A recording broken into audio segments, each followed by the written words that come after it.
Seriez-vous capable de soulever un camion à mains nues? Non? Quelle surprise! Permettez-moi alors de vous présenter le véritable colosse de la nature, l'océan. Lors d'un méga tsunami qui frappa l'Afrique il y a plusieurs millénaires, il projeta sans effort des blocs de 700 tonnes, comme s'il s'agissait de simples gravillons. Ce n'était pas juste une mauvaise journée à la plage. Cette vague titanesque relégua au rang de vaguelettes les tsunamis de 2004 en Indonésie et de 2011 au Japon.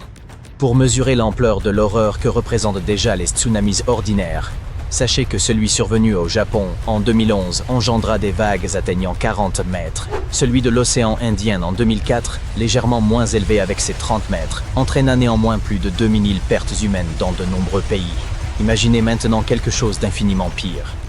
Durant longtemps, la communauté scientifique considérait de telles vagues comme relevant du domaine de la science-fiction. Puis l'on découvrit d'immenses blocs de roches projetés profondément dans les terres. Et les calculs révélèrent qu'il aurait fallu des vagues de 250 mètres de hauteur pour commettre une telle dévastation minérale. L'auteur de ce cataclysme, un volcan dont l'effondrement brutal dans l'océan déclencha l'un des tsunamis les plus violents jamais enregistrés sur notre planète.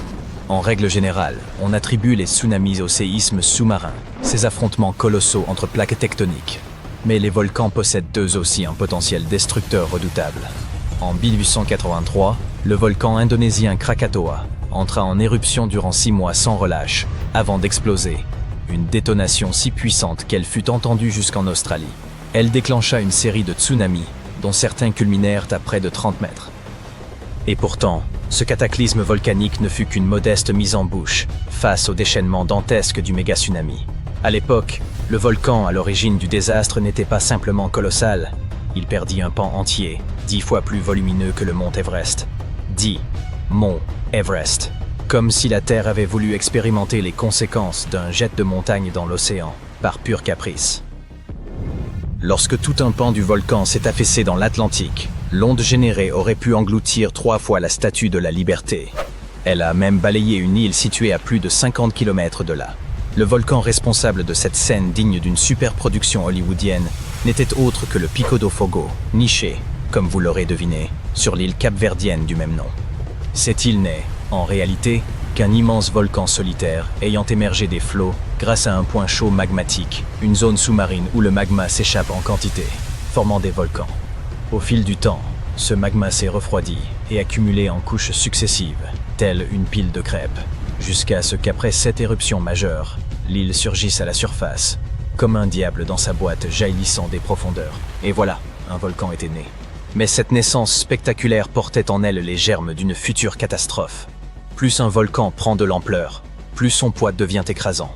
S'il manque de magma pour soutenir cette masse, la structure entière risque de s'effondrer. Il n'en faut parfois guère plus. Une secousse minime, un peu d'érosion ou un socle friable composé de sédiments meubles suffisent à provoquer la chute, comme un géant tentant de garder l'équilibre sur un tapis de billes. Le Pico do Fogo cumulait tous les facteurs de risque. Une hauteur excessive, un poids considérable et des fondations instables. Et cela ne fait qu'empirer. À mesure que le volcan gagne en masse, il écrase peu à peu le magma sous-jacent. Incapable de remonter, la lave reste prisonnière, s'épaississant lentement à la manière d'un potage oublié sur le feu. Les gaz s'accumulent, la pression grimpe, jusqu'à l'explosion. C'est l'équivalent géologique d'un trop-plein de burrito combiné à une tentative désespérée d'étouffer un éternuement. Ce trop-plein d'énergie et ce déséquilibre peuvent provoquer ce que l'on appelle un effondrement de flanc, ou plus simplement, oups, la moitié du volcan vient de tomber dans l'océan. C'est précisément ce qui s'est produit avec le Pico do Fogo. Nombre des îles volcaniques, nées de tels phénomènes, ont depuis longtemps disparu. Pourtant, le Pico do Fogo demeure bel et bien actif. Sa dernière éruption remonte à 2014, et sachant qu'elle se manifeste environ tous les 20 ans, peut-être conviendrait-il de différer toute escapade sur l'île vers 2034. Pendant longtemps, les chercheurs pensaient que seuls les grands édifices volcaniques pouvaient s'effondrer de cette manière. Mais des travaux récents révèlent que même les îles les plus modestes, ces Danny DeVito du monde insulaire, n'échappent pas au risque. Leur stabilité n'est qu'apparente, liée à leur faible masse. C'est un peu comme Danny DeVito et Arnold Schwarzenegger glissant tous deux sur la glace. La chute d'Arnold causera plus de dégâts, mais Danny peut tout aussi bien valdinguer. Et ces petits effondrements, ils sont loin d'être insignifiants. Prenez l'exemple de Santa Maria, une petite île portugaise, environ 170 fois plus petite que celle d'Hawaï. Elle s'est effondrée plusieurs fois, non par choix, mais parce qu'elle repose sur une base fragile, faite de sédiments marins meubles, semblables à des miettes détrempées. Pour ne rien arranger, elle se situe près de la faille des Açores orientales, un point où 3 plaques tectoniques s'affrontent sans relâche. Cette faille a déjà causé de nombreux tremblements de terre, et même des tsunamis à Lisbonne, ce qui donne une idée des périls qui guettent ceux qui vivent juste au-dessus. Chaque fois que le volcan de Santa Maria grandit par une éruption, il s'enfonce. Mais lorsqu'un pan s'effondre, la structure rebondit comme une bouée. Cette alternance, mont sous-marin, île, puis retour sous l'eau, fait de Santa Maria une sorte de sous-marin jouant à cache-cache avec l'océan. Et chaque réapparition peut entraîner un tsunami. Un autre volcan à la stabilité incertaine est le Pacaya, situé au Guatemala. Entre 2011 et 2013, les scientifiques y ont observé d'infimes mouvements du sol, signe que quelque chose remuait en profondeur. Et en 2014, le volcan est effectivement entré en éruption. Il ne s'est pas effondré cette fois, mais le danger persiste, surtout si le magma s'y accumule comme cela s'est produit avec le Pico do Fogo. Une explosion pourrait alors se produire, au sens propre du terme. Il y a environ 1 millier d'années, le Pacaya a subi un effondrement massif, projetant des débris à plus de 25 km. Depuis, il s'est reconstruit à la manière d'un phénix en fusion. Mais la menace d'un nouvel effondrement reste réelle. C'est pourquoi les volcanologues surveillent la moindre secousse. Ce n'est pas une crainte excessive quand la montagne peut vraiment s'écrouler. Vous vous dites peut-être, d'accord, mais tout cela appartient au passé. Un effondrement entraînant un pareil méga-tsunami ne peut plus survenir, n'est-ce pas? Eh bien, bienvenue au XXIe siècle. Des îles comme Hawaï, La Palma ou certaines parties des Caraïbes reposent sur les mêmes coussins géologiques. Il suffit d'un cocktail bien dosé. Sol friable, pente abrupte, un soupçon de magma piégé et patatras, effondrement de flanc. En réalité, cela s'est déjà produit. En 2018, Anak Krakatau, le rejeton du tristement célèbre Krakatoa, a perdu une grande portion de sa masse lors d'une éruption. Ce fut à l'origine d'un tsunami, certes peu destructeur, mais plutôt gênant. Imaginez un volcan perdant son pantalon en public. C'est humiliant, mais pas fatal. Mais cela reste modeste comparé au grand spectacle du passé. L'effondrement de l'île Ritter en 1888 fut si violent que son altitude passa de plus de 610 mètres à seulement 140, une île littéralement raccourcie par la force du désastre. Le record revient toutefois à la fameuse vague de la baie de Lituya en 1958. Un séisme de magnitude 7,8 provoqua un éboulement titanesque, lançant une vague plus haute que l'Empire State Building à travers l'Alaska, à la vitesse d'une voiture fonçante à vive allure. Étonnamment, seules 5 vies furent perdues. Mais la cicatrice laissée sur le paysage reste visible, depuis l'espace. La fonte des glaciers et des calottes glaciaires peut, elle aussi, faire s'effondrer des volcans. En diminuant soudainement la pression sur la croûte terrestre, elle les déstabilise. C'est ce qu'on appelle le rebond isostatique. Un peu comme tirer brutalement la chaise de quelqu'un qui serait resté immobile depuis des siècles. Et voici un autre péril auquel vous n'auriez sans doute jamais songé en préparant votre escapade tropicale. Certaines îles volcaniques s'élargissent à mesure que la lave se déverse dans la mer, formant des plateformes instables appelées deltas de lave. Ces formations peuvent s'effondrer brutalement, sans crier gare, entraînant les terres nouvellement créées, et parfois même des touristes imprudents dans les flots. Sans vouloir gâcher l'ambiance, mieux vaut éviter de poser le pied sur ces étendues fumantes à peine refroidies. Alors oui, la prochaine fois que vous savourerez la douceur d'une île volcanique en vous disant « Quel havre idyllique !» Gardez à l'esprit qu'elle pourrait tout aussi bien être une bombe géologique à retardement, au tempérament capricieux. Des projectiles de la taille de montagnes au delta de lave surgissent sans prévenir. Les volcans ont toujours su cultiver l'art du spectacle. Vous tapez « Mystère de la falaise de Tonga » sur Google, et voilà ce qui s'affiche, un rocher. Rien d'extraordinaire, du moins à première vue. Mais la situation prend une tournure étrange, lorsque l'on comprend qu'il s'agit d'un bloc haut comme un immeuble de 2 étages, perché au sommet d'une falaise de 36 mètres, à Tonga. Il repose ainsi, imperturbable, à 39 mètres au-dessus du niveau de la mer. Alors, comment diable a-t-il atterri là? Commençons par une présentation digne de ce nom. Voici Makalai, un nom qui signifie « grosse pierre » en langue tongienne, une appellation des plus pertinentes, puisque ce colosse atteint 6,7 mètres de hauteur, soit davantage qu'une girafe dressée sur la pointe des pieds. Quant à sa masse, elle dépasse 1300 tonnes, ce qui équivaut au poids de près de 325 éléphants rassemblés sur une même balance. Compte tenu de cette démesure, il n'est guère surprenant que les habitants l'aient baptisé Makalahi. Mais à présent, nous pourrions aussi le désigner comme le gigantesque rocher du tsunami. Et pour en comprendre la raison, laissez-moi vous conter son histoire à Tonga. En 2024, des scientifiques de l'école de l'environnement de l'Université du Queensland menèrent des recherches sur la côte sud de l'île de Tongatapu. Au cours de leur mission, ils ont échangé avec des agriculteurs locaux qui leur ont parlé d'un rocher immense et inhabituel, perché sur une falaise. Et leur étonnement fut sincère.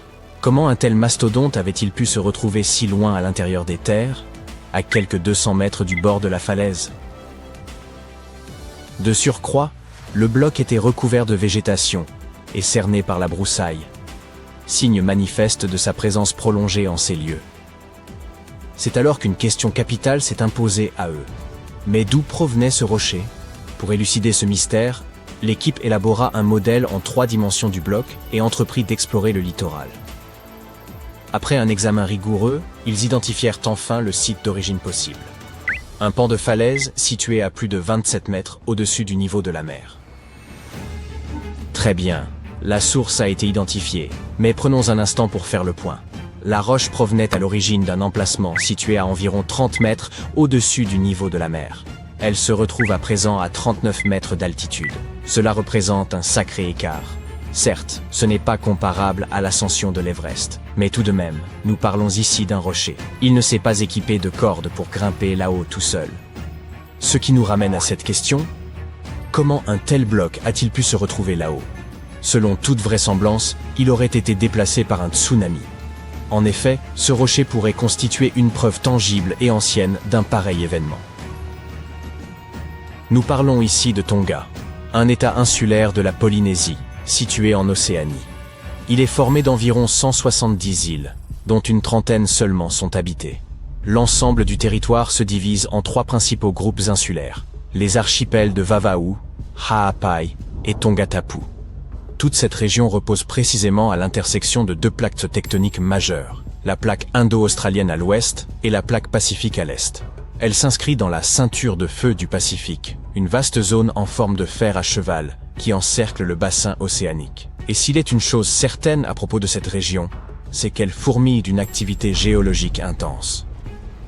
Des séismes et des éruptions volcaniques s'y produisent régulièrement, et ces phénomènes peuvent, sans aucun doute, engendrer des tsunamis dévastateurs. Tonga ne fait pas exception. D'après la docteure Annie Lowe, géomorphologue du littoral ayant participé à l'étude, l'archipel est coutumier de ces événements en raison de cette instabilité géologique. Prenons le tsunami qui a frappé le pays au début de l'année 2022.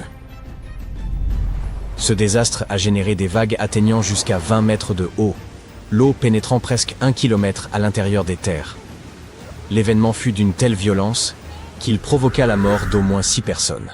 Il avait été déclenché par une éruption volcanique. Ainsi, les tsunamis sont monnaie courante à Tonga en raison de l'activité magmatique et tectonique incessante sous la croûte terrestre. Et c'est très probablement une vague colossale et d'une rare puissance qui a projeté Makalahi jusqu'au sommet de cette falaise. D'après l'étude, cet événement se serait produit il y a environ 7000 ans, soit bien avant l'arrivée des premiers habitants de Tonga, laquelle est estimée à environ 3000 ans. Fait remarquable, cette datation coïncide avec des traces d'un tsunami majeur ayant frappé l'île du nord de la Nouvelle-Zélande, située à quelques 2000 km au sud-ouest de Tonga.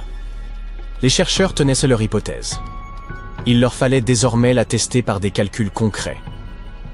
Ils ont donc mesuré les dimensions et la masse du bloc, puis utilisé ces données pour estimer l'ampleur de la vague nécessaire à déplacer un rocher d'un tel poids aussi loin dans les terres. Leurs résultats indiquent que le rocher se trouvait sans doute à l'origine au bord d'une falaise, avant d'être repoussé vers l'intérieur par un tsunami. La vague aurait duré environ 90 secondes et atteint 50 mètres de haut, soit presque la hauteur des chutes du Niagara. Pour mettre cela en perspective, c'est nettement plus élevé que les vagues enregistrées lors du tsunami de 2004 dans l'océan Indien ou lors de celui de Tohoku en 2011. Or, ces 2 catastrophes avaient pour origine des séismes. Et les vagues générées par des tremblements de terre ne dépassent que rarement les quelques mètres. Dans le cas de Makalahi, Il est donc peu probable qu'un tremblement de terre en soit directement responsable. La théorie privilégiée évoque un tsunami provoqué par un glissement de terrain. L'hypothèse est que le séisme initial aurait non seulement inondé l'île, mais aussi déclenché un effondrement massif du relief. Lorsqu'une masse imposante de matière s'effondre brusquement dans l'océan, ou qu'un déplacement soudain se produit sous la surface, cela peut engendrer un tsunami déclenché par un glissement de terrain. Et ce glissement, à son tour, aurait pu provoquer une seconde vague, suffisamment puissante pour hisser Makalai jusqu'à son emplacement actuel. Bien que la science ait sans doute fourni une explication plausible quant à la présence du rocher dans cet endroit improbable, il est fort probable que les populations locales continueront à transmettre les légendes traditionnelles associées à ce type de formation. Selon la mythologie polynésienne, les rochers côtiers tels que Makalai auraient été placés là par le légendaire héros Maui. Dans certains récits, celui-ci se servait d'un rocher géant et d'une corde magique tressée avec les cheveux de la déesse Ina pour ralentir le soleil. Une autre légende, dite de Maui lançant des pierres, évoque 8 blocs de calcaire corallien situés dans le village de Aveluliku, sur l'île de Tongatapu. Le mythe raconte que ces énormes pierres auraient été lancées à Aveluliku par Maui depuis l'île voisine de Eua. D'après l'histoire, Maui était excédé par un coq qui le réveillait chaque matin. Il ramassa donc des pierres et les jeta sur l'animal. C'est ainsi que les rochers de Eua auraient atterri à Tongatapu. Voici ce qui rend l'histoire intrigante. En tongien, l'expression « poulet blanc » désigne également les vagues écumeuses. Ainsi, certains pensent que ce mythe serait la métaphore d'un tsunami. Même si Makalai n'y est pas mentionné, ces récits illustrent l'importance symbolique de tels rochers pour les populations locales. Il apparaît donc que cette preuve archéologique revêt une double importance, culturelle et scientifique. Les études récentes proposent donc des hypothèses fascinantes sur la manière dont le rocher aurait été déplacé aussi loin et aussi haut. Toutefois, les chercheurs doivent encore identifier une cicatrice d'éboulement pour valider pleinement leur thèse et élucider le mystère de la falaise de Tonga. Des recherches complémentaires sont indispensables, car elles permettront de mieux comprendre les déclencheurs de tels phénomènes et leurs fréquences potentielles. Et qui sait? Peut-être découvrirons-nous un jour d'autres blocs géants déplacés par des tsunamis, chacun porteur d'un récit venu des profondeurs. Le mariage ne concerne pas seulement le bonheur, le soutien mutuel, l'amour et l'amitié. Le mariage implique également des épreuves, des crises et des tempêtes. Et ce couple suédois a survécu à plusieurs tempêtes pendant leur lune de miel. Littéralement. Pas de cris, d'insultes et de drames, mais de véritables ouragans, incendies, tremblements de terre et autres catastrophes naturelles. C'est une véritable histoire d'amour cinématographique. Les jeunes mariés contre la nature. Rencontrer Erika et Stéphane. Ils se sont rencontrés à Stockholm alors qu'ils travaillaient sur un projet commun, se sont séparés mais ont commencé à discuter sur les réseaux sociaux. Leur communication à distance a duré plusieurs années avant que Stéphane ne décide de proposer un rendez-vous à la femme. Et il vaut la peine de rendre hommage. Ce n'était pas un rendez-vous typique dans un restaurant ou un parc. Stéphane a proposé à Erika de l'accompagner pour faire de la plongée en Égypte. Ils ont réalisé qu'ils aimaient tous les deux voyager et ont finalement tombé amoureux l'un de l'autre. Après un mariage fabuleux et la naissance d'une belle fille, le couple a décidé de partir pour une lune de miel de 4 mois. Le voyage était impressionnant. De la Suède à l'Indonésie, puis en Australie, Nouvelle-Zélande, Japon et Chine. Ils ne s'attendaient pas à ce que le voyage tourne en véritable aventure où la sécurité ne serait pas garantie. Au début, ils se sont retrouvés coincés à l'aéroport de Munich. Tous les vols étaient retardés en raison d'une violente tempête de neige. À Bali, en Indonésie, ils sont allés sur une haute montagne avec leur petite fille. Un vent fort a commencé à souffler au sommet. Il a arraché le toit du bus touristique où nos héros étaient assis. Heureusement, personne n'a été blessé et il n'y a pas eu d'autres problèmes. Mais à ce moment-là, ce n'était qu'un avant-goût des catastrophes à venir. Le couple est arrivé en Australie, où un incendie de forêt a commencé près de la ville de Perth. Stéphane et Erika ne voulaient finalement pas respirer la fumée épaisse. Alors, ils se sont rapidement dirigés vers la ville de Cairns. C'est durant cette période qu'un cyclone féroce a commencé là-bas. La tempête était si forte que le service de la Croix-Rouge australienne a fourni un abri à 2500 personnes dans le centre commercial. Et là, un autre problème a commencé.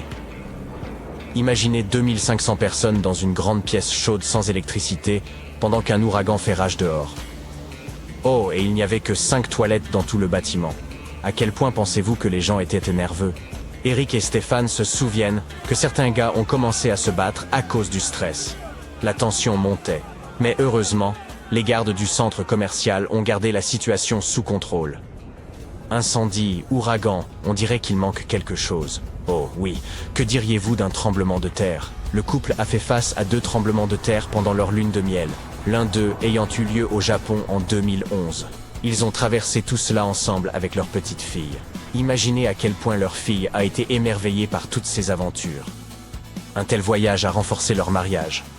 Bien sûr, après des catastrophes naturelles, toute querelle domestique semblerait être une simple bagatelle.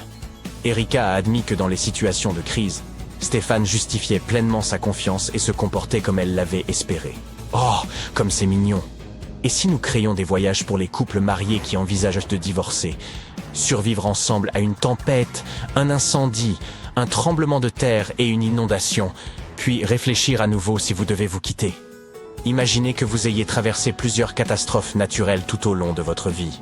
Maintenant, la question est, êtes-vous chanceux parce que vous avez survécu? Ou êtes-vous une personne malchanceuse parce que vous avez rencontré de tels problèmes? Cela dépend de votre perception de la situation.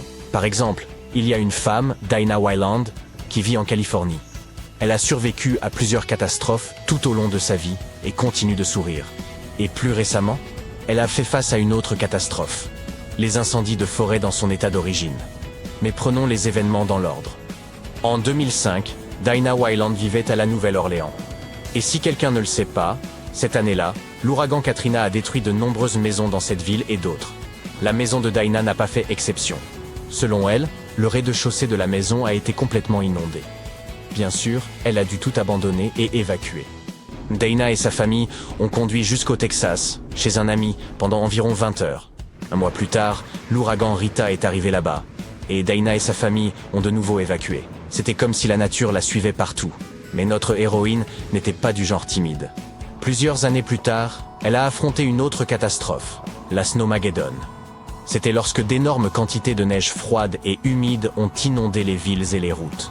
Vent fort, tempête de neige et chute de neige interminables. Tout le trafic était arrêté, les lumières éteintes, les rues désertes. Dinah est restée 11 jours sans électricité durant cette apocalypse neigeuse. Et après toutes ces catastrophes, elle a connu l'exact opposé de la neige. Des feux de forêt dans sa ville natale de Lake Arrowhead, dans le comté de San Bernardino. Espérons que cette fois, tout ira bien pour elle à nouveau, et qu'elle affrontera toute adversité avec le sourire. Avez-vous entendu dire que la foudre ne frappe pas 2 fois au même endroit? Peut-elle frapper la même personne 2 fois? Et si elle frappait le même homme 7 fois en quelques années? Ce n'est pas le scénario d'un film de tragicomédie. C'est l'histoire réelle de Roy Sullivan, un homme qui est entré dans le livre Guinness des records pour le nombre de coups de foudre qu'il a survécu. Il y a plus de 8 millions de coups de foudre sur Terre chaque jour, soit environ 100 éclairs par seconde. Mais malgré cela, la probabilité d'être frappé est extrêmement faible, une chance sur 10 millions. Pour Roy Sullivan, ces probabilités étaient trop élevées. En raison de son étrange record, les gens l'ont surnommé le paratonnerre humain. Pour la première fois, la foudre le frappa en 1942, lorsque Roy était sur une tour de guet qui n'était pas équipée de paratonnerre. Un éclair lumineux et une décharge de courant puissant effrayèrent l'homme, mais n'entraînèrent pas de dommages importants pour sa santé. L'accident suivant s'est produit en 1969, lorsqu'un éclair a frappé un arbre près de la route. L'éclair a traversé l'arbre jusqu'à une voiture. Devinez qui conduisait ce véhicule? Roy a perdu le contrôle et a failli tomber dans un ravin. Heureusement, il est resté en vie. Encore une fois. D'accord, la première fois qu'il était sur la tour pendant un orage. La deuxième fois, il était sur la route à côté d'un arbre, et comme nous le savons, la foudre frappe souvent les arbres. Cela signifiait que Roy se trouvait dans une zone à risque potentiel chaque fois. Mais la troisième fois s'est produite dans son jardin. La foudre a frappé le transformateur et atteint son épaule. La quatrième fois s'est produite en 1972. La foudre a frappé Roy alors qu'il travaillait. Dès lors, l'homme a commencé à soupçonner que ce phénomène naturel était d'une manière ou d'une autre attiré par son corps. Peut-être était-ce une malédiction, ou peut-être que tout pouvait s'expliquer d'un point de vue scientifique. 1 an plus tard, la foudre le frappa pour la 5e fois. Un orage avait commencé ce jour-là. Roy décida de ne pas tenter sa chance à nouveau et se cacha dans son camion.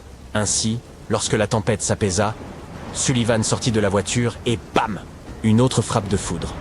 Il restait 2 fois avant d'atteindre le record. Ils se sont produits en 1976 et en 1977. La malchance de Roy s'est étendue à sa femme. Un jour, la foudre l'a frappée, elle aussi. Cela ne l'a pas blessée, mais lui a fait très peur. Jusqu'à présent, personne n'a battu le record de Roy. Mais évidemment, les gens n'ont pas essayé de le faire. D'accord, éclairs, incendies, tempêtes de neige, ouragans et tremblements de terre. Mais qu'en est-il des tsunamis?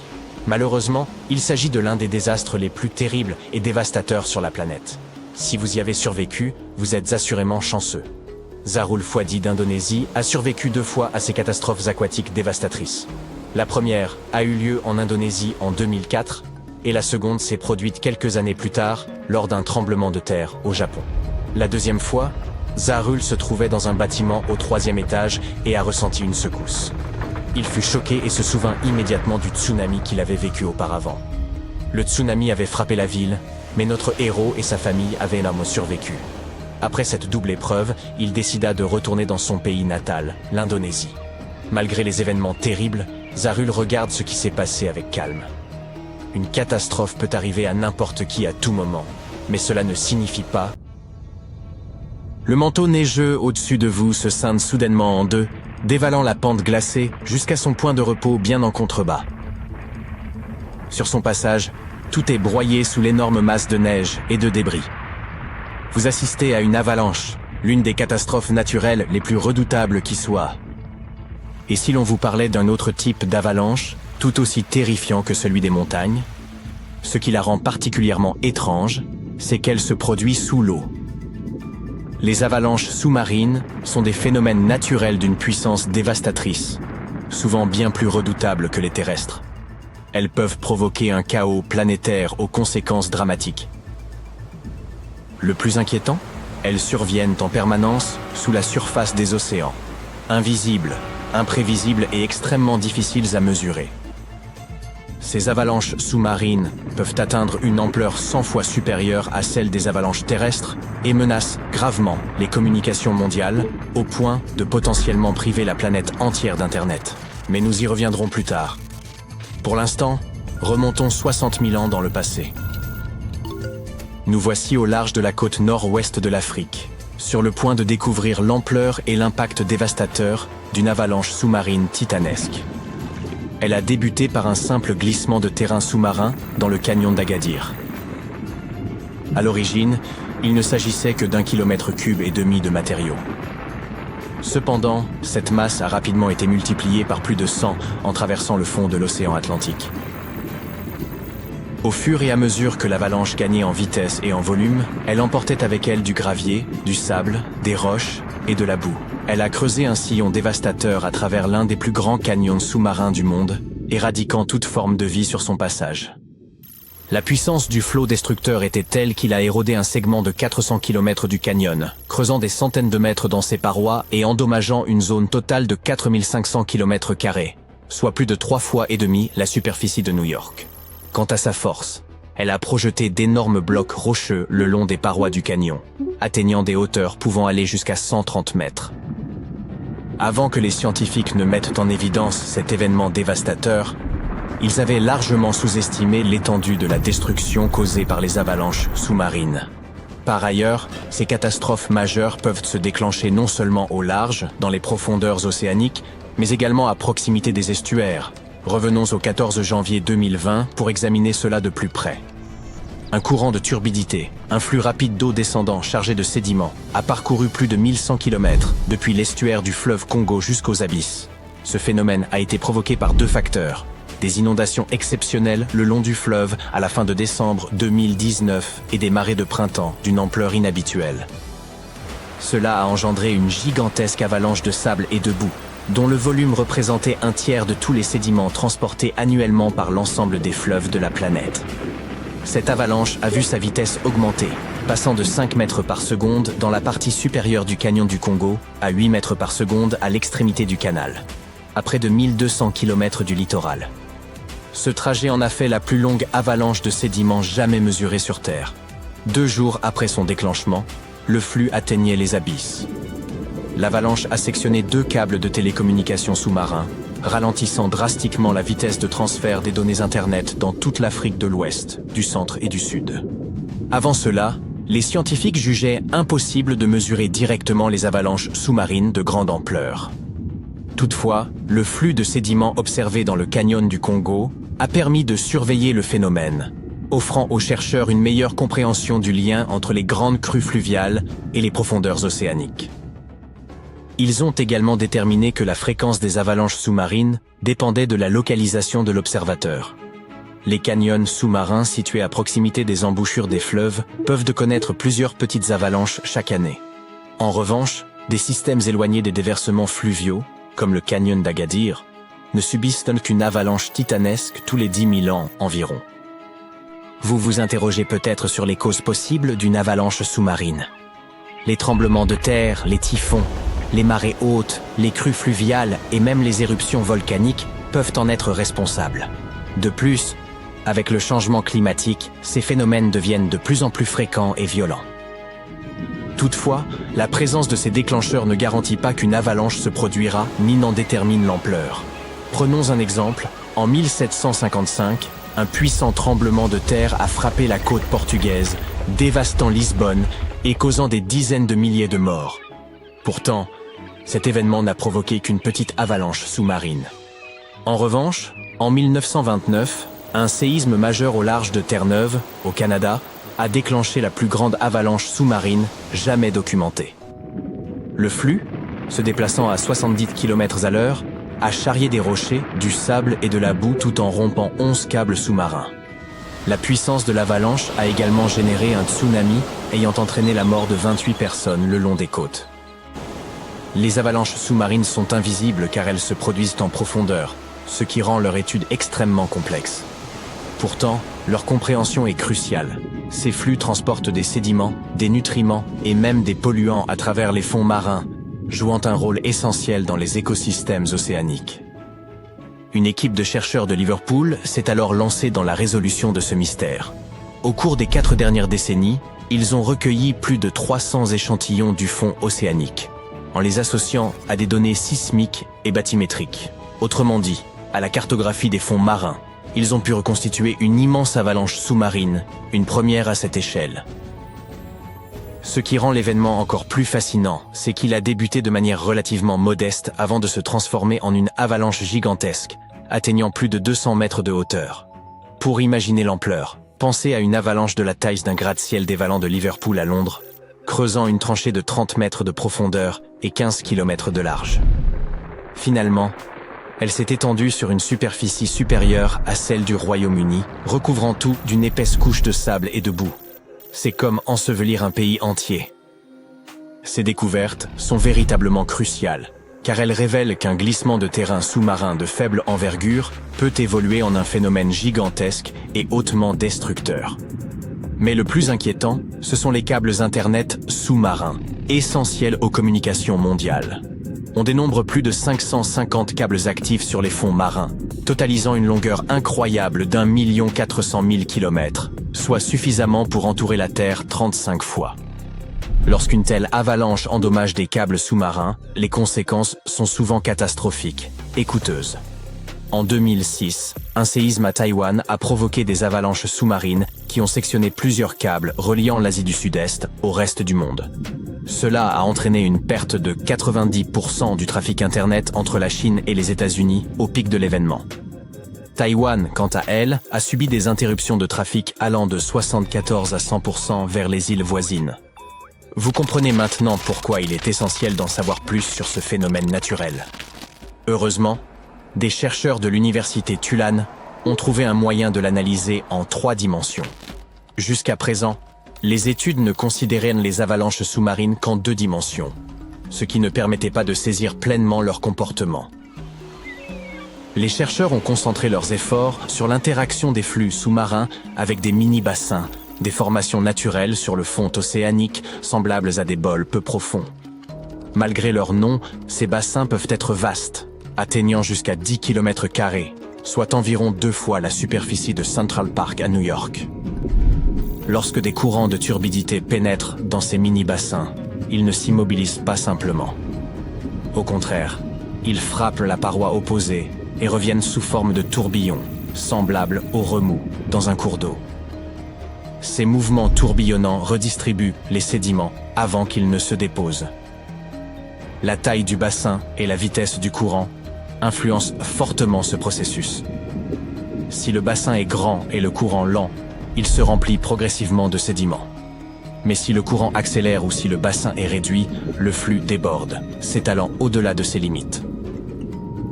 Pour approfondir leurs recherches, les scientifiques ont créé une réplique d'un mini-bassin dans une piscine et testé diverses vitesses de flux pour simuler les courants de turbidité.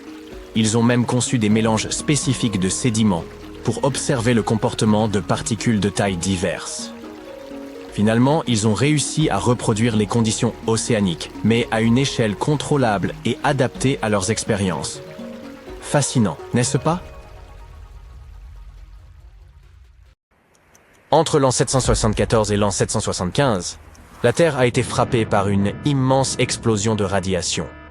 Cette explosion d'énergie a laissé des traces. Les cernes des arbres de cette année-là présentent des niveaux de radioactivité beaucoup trop élevés. Mais quelle en fut la cause exacte? Certains scientifiques ont évoqué une éruption solaire. D'autres disent qu'une supernova massive aurait été à l'origine de cette explosion de radiation. Mais l'astronome Phil Plait estime que si tel était le cas, la supernova en question aurait dû se trouver à moins d'1 millier d'années-lumière et aurait été incroyablement puissante. Or, il n'existe aucune trace de cette supernova, pas d'étoile de la mort en vue.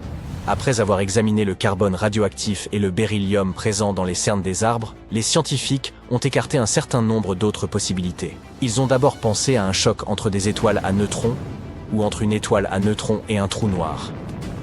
Ce type d'accident produit une explosion très rapide de rayons gamma sans aucun spectacle lumineux, ce qui correspond le mieux aux données disponibles. Mais ce type de collision est très rare. Plait pense qu'il est peu probable que ce soit la réponse. Il estime que nous ne devrions voir ce type d'événement dans notre galaxie qu'une fois tous les millions d'années. Le fait qu'il y ait pu en avoir un il y a tout juste 1200 ans lui semble donc assez extraordinaire. Les scientifiques sont très préoccupés par ces événements rares. Si l'un d'entre eux se produisait plus près de la Terre, il pourrait gravement perturber la vie sur notre planète. Même s'il se produisait à des milliers d'années-lumière, un tel événement pourrait provoquer le chaos dans tous les systèmes électroniques sophistiqués dont nous sommes devenus dépendants. C'est donc une bonne chose que ces sursauts gamma soient si rares. S'ils étaient les plus fréquents, la Terre aurait de sérieux problèmes. Vous pensez peut-être que si notre planète est capable de résister à des méga-radiations, elle peut facilement résister à quelque chose de moins effrayant, disons des sauterelles. Désolé de vous dire cela, mais ce n'est pas tout à fait vrai. En 1874, au cours d'un été chaud au Kansas, les choses ont pris une tournure étrange. Les sauterelles, ou devrais-je dire, les criquets, ont envahi les grandes plaines. Elles ont déferlé comme une tempête, recouvrant les maisons, les arbres et même les trains qui passaient par là. Ces insectes avaient pour mission de semer le chaos. Les agriculteurs ont dû se démener pour protéger leurs puits et tout ce qui valait la peine d'être sauvé. Les sauterelles se posaient partout, ravageant tout sur leur passage. Même les pauvres moutons y perdirent leur laine. Les sauterelles décapèrent même la peinture des chariots et les manches des fourches. C'est dire à quel point elles sont destructrices. Le bétail essaya de se défendre en les mangeant, mais ces insectes étaient tout simplement trop nombreux. Cette année-là, ces bestioles causèrent environ 200 millions de dollars de dégâts aux cultures. L'invasion fut si sévère que l'armée américaine dut intervenir. Finalement, les criquets s'en allèrent, et les plaines retrouvèrent leur calme. Les catastrophes naturelles peuvent être encore plus inattendues que les radiations venues de l'espace et les invasions de sauterelles. Par exemple, en juin 2007, un éleveur de rennes du nord-ouest de la Sibérie s'occupait de ses affaires lorsqu'il a soudain entendu une forte explosion et vu de la fumée s'élever du sol. Si cela m'arrivait, je devrais tout de suite changer de pantalon. Plus tard, ils ont découvert un énorme trou de 7 mètres de large et de près de 20 mètres de profondeur, entouré de morceaux de glace et de terre. Il s'est avéré qu'il y avait plus de 17 trous noirs de ce type dans la région. Ils étaient remplis d'eau tourbeuse et entourés de mystères. Certains pensaient qu'il s'agissait de dolines. D'autres étaient persuadés qu'ils étaient le résultat de tests ultra secrets, ou même d'une pluie de météorites. Selon la plus récente théorie, ces trous seraient en fait des cratères causés par le réchauffement de l'Arctique et la fonte des sols. Selon cette hypothèse, le dégel provoque l'éclatement de poches de gaz piégées sous la surface et crée ces trous spectaculaires. Apparemment, ces cratères inquiétants sont apparus à des endroits précis de la Sibérie, où d'anciennes failles géologiques laissent s'échapper du gaz naturel chaud depuis déjà pas mal de temps. Si l'on ajoute à cela les restes de méthane provenant d'anciens sédiments lacustres et libérés par le réchauffement de la planète, on obtient des surprises plutôt explosives. Vous n'avez pas encore peur, d'accord. Vous avez peut-être peur du noir? Si c'est le cas, vous ne devriez pas revenir en 536. C'est l'année où le monde a traversé une période d'obscurité de 18 mois. Un mystérieux brouillard a recouvert l'Europe, le Moyen-Orient et une partie de l'Asie, bloquant le soleil et provoquant le chaos. Un véritable âge des ténèbres, et pour de vrai cette fois. Il s'avère que le principal responsable de ce brouillard fut une éruption volcanique en Islande. Cette éruption répandit des cendres dans tout l'hémisphère nord, provoquant une chute des températures et de très mauvaises récoltes. Les gens gelaient et mouraient de faim. C'était terrible. Les historiens de l'époque ont parlé de l'étrangeté de la situation. Le soleil ressemblait à la lune, les étés étaient glacés, et il neigeait même en Chine, au mois d'août. Tout cela à cause des cendres volcaniques qui bloquèrent le soleil. Et pour ne rien arranger, cette période d'obscurité a déclenché le début de la peste bubonique de l'an 541. Une période vraiment difficile. Revenons à présent en Sibérie. En 1908, au fin fond de la Sibérie, un astéroïde est venu nous rendre une visite inattendue. Aujourd'hui, nous le connaissons sous le nom d'astéroïde de la Tunguska, mais il n'a pas reçu ce nom immédiatement. La population locale n'a fait qu'entrevoir le spectacle, une boule de feu traversant le ciel, suivie d'un énorme boom. Des arbres se sont envolés, des incendies ont éclaté, et les animaux n'étaient alors pas très heureux. Mais la région étant très isolée, peu de gens s'en sont aperçus. Pendant près de 20 ans, personne n'a pris la peine d'inspecter le site de la Tunguska. Les gens avaient trop de choses qu'à faire à l'époque. Mais des scientifiques se sont finalement rendus sur place et ont trouvé des preuves de cet astéroïde. Plus tard, lors d'expéditions, ils ont même trouvé des microparticules spatiales. Aujourd'hui, la NASA a mis en place un programme de défense planétaire. Elle a même envoyé une mission pour tester la technologie de déviation des astéroïdes. Car qui sait quand le prochain caillou cosmique viendra frapper à notre porte. Au milieu du 19e siècle, une autre tempête solaire s'est produite. L'événement de Carrington. Cet événement vous semblera peut-être anodin, mais il a eu de lourdes conséquences.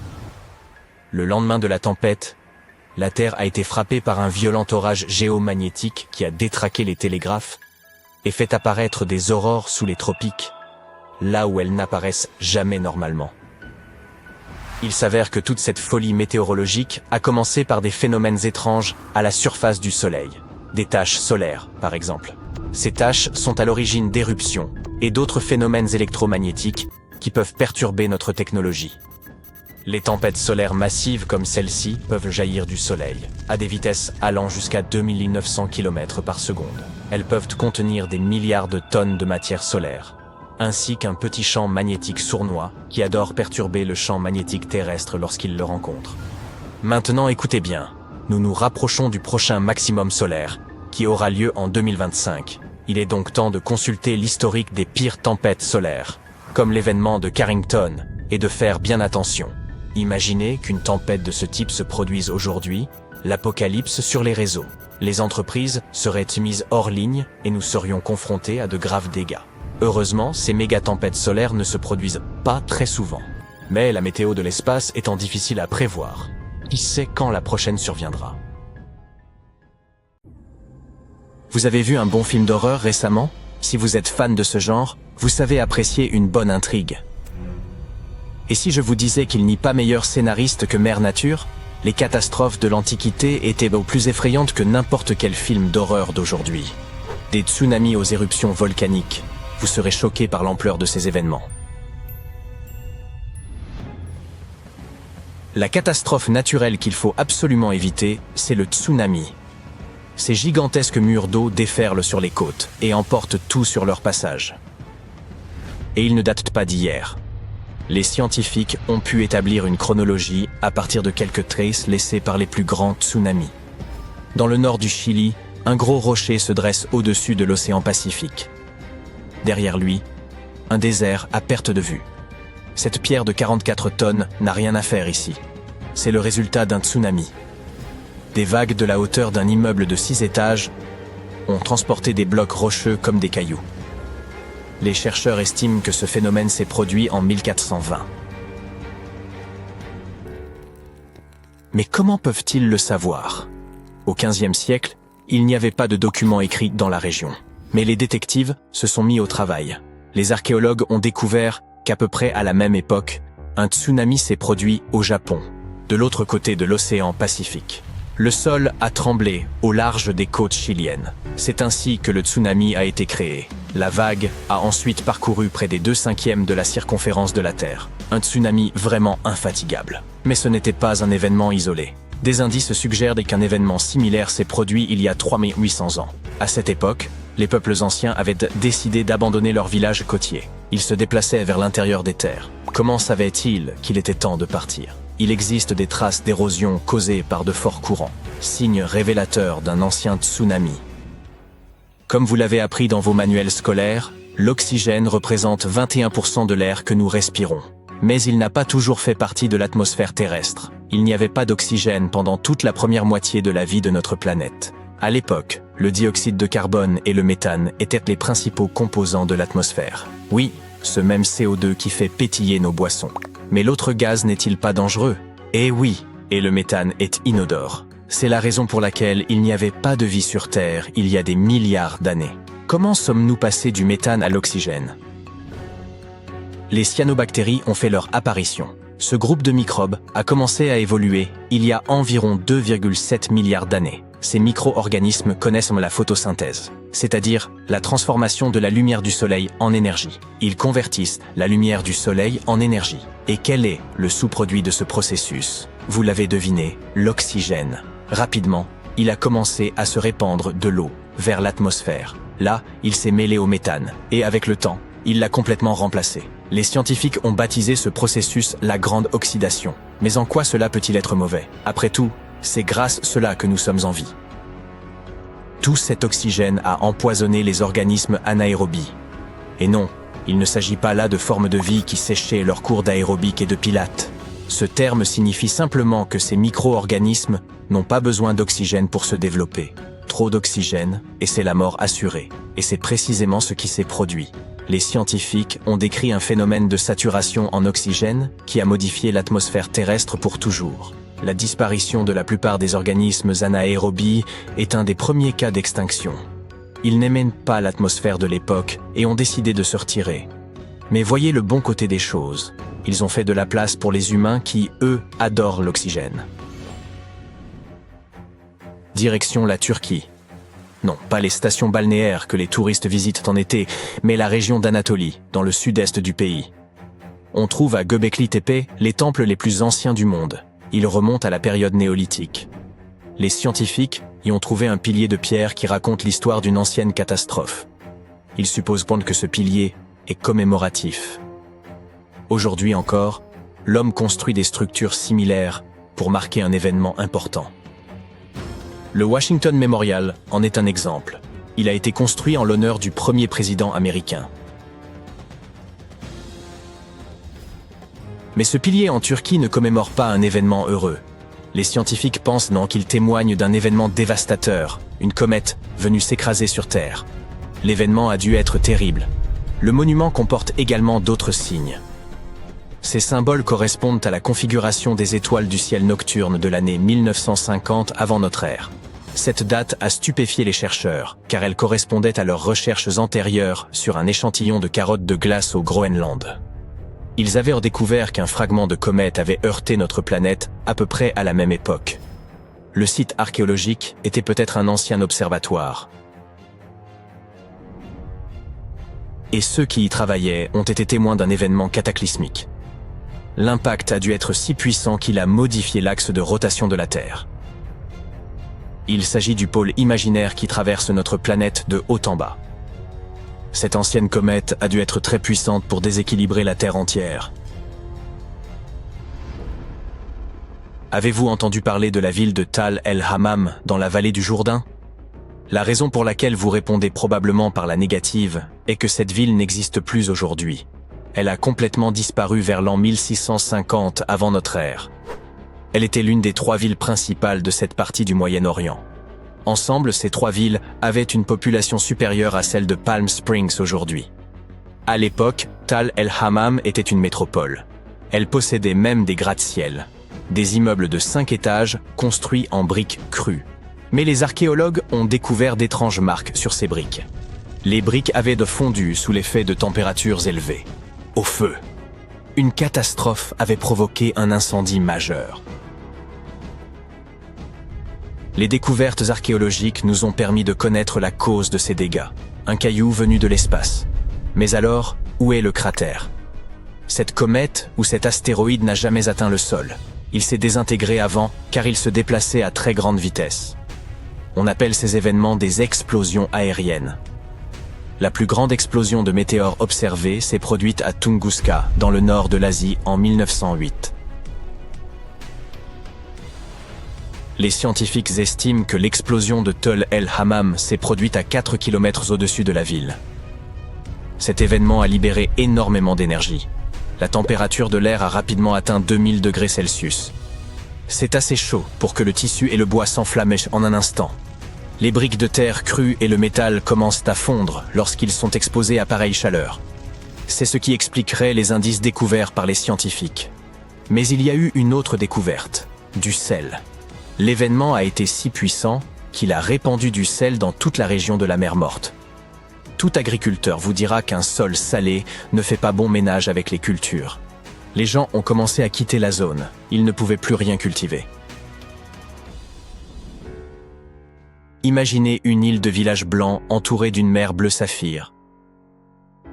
Un tel endroit existe dans la réalité. Il s'agit de l'île de Santorin. Mais cet endroit cache en réalité une histoire de destruction. L'île est d'origine volcanique. C'est une violente éruption qu'il a créée il y a environ 3000 ans. Aujourd'hui, il y a 2 îles. La plus grande a la forme d'un fer à cheval. Lorsque vous les regardez d'en haut, les 2 îles semblent former un cercle. C'est parce qu'elles formaient autrefois une seule et même terre. Elles comportaient une grande montagne et étaient de forme ronde. Mais tout a changé presque du jour au lendemain. L'une des plus grandes éruptions volcaniques de l'histoire de l'humanité a déchiré Santorin. La terre a tremblé, des tsunamis se sont formés et des nuages de cendres ont envahi le ciel. Une image effrayante. Les gens ont ressenti l'éruption à des centaines de kilomètres de là. Une fois l'éruption terminée, l'eau de mer s'est engouffrée dans la caldeira de l'ancien volcan. C'est pourquoi l'eau de la lagune a une si belle couleur. Si les scientifiques en savent autant sur le passé de Santorin, c'est grâce à un assistant improbable, un arbre, le genévrier pour être exact. Son bois aromatique est utilisé pour plein de choses, des meubles à la fabrication de crayons. Sur l'île grecque, ces cernes ont révélé l'histoire de l'ancienne éruption. Lorsqu'un arbre grandit, il ne se contente pas de monter. Il s'étend aussi en largeur. Chaque nouvelle couche d'écorce ajoute un anneau au tronc. Il faut 1 an pour qu'un anneau se forme. Et l'un des anneaux de cet arbre était anormalement pâle. Les scientifiques ont fait le calcul, et ils ont obtenu la date de l'éruption, 1560 avant notre ère.